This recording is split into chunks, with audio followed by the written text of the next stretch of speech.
Hello everyone, আশা করি তোমরা সকলে ভালো আছো। আজকে আমরা দেখব জটিল সংখ্যার মডুলাস ও আর্গুমেন্ট কিভাবে নির্ণয় করা যায়। আচ্ছা, কোনো একটা জটিল সংখ্যা যদি হয় a প্লাস আইবি, সেটার মডুলাস হবে √a² প্লাস b²। আচ্ছা, মডুলাস সব ক্ষেত্রেই একই নিয়মে হবে, বাট প্রবলেমটা হচ্ছে আর্গুমেন্ট। আচ্ছা, কোনো একটা জটিল সংখ্যা যদি প্রথম কোয়াড্রেন্টে অবস্থান করে, তাহলে সেটার জন্য আর্গুমেন্ট হবে tan ইনভার্স y/x। যদি দ্বিতীয় কোয়াড্রেন্টে অবস্থান করে, সেটার জন্য হবে পাই মাইনাস ট্যান ইনভার্স y/x। আচ্ছা, যদি তৃতীয় কোয়াড্রেন্টে অবস্থান করে, সেই ক্ষেত্রে প্লাস পাই প্লাস ট্যান ইনভার্স y/x অথবা মাইনাস পাই প্লাস ট্যান ইনভার্স y/x আমরা করতে পারি।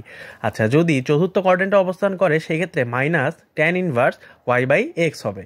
আচ্ছা, ফর এক্সাম্পল যে 3 প্লাস i√3। আচ্ছা, বলো দেখি এটা কোন কোয়াড্রেন্টে অবস্থান করতেছে। আচ্ছা, তোমরা বুঝতেই পারছো, এটা হচ্ছে গিয়ে 3 প্লাস i√3 মানে 3√3 প্রথম কোয়াড্রেন্টে।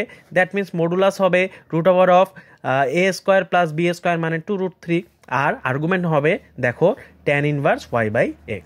আচ্ছা দেখো, এটি -3 মাইনাস √3, দ্যাট মিনস হচ্ছে তৃতীয় কোয়াড্রেন্টে অবস্থান করছে। দ্যাট মিনস এটার জন্য আমাদের আর্গুমেন্ট হবে পাই প্লাস ট্যান ইনভার্স y/x মানে 210 ডিগ্রি।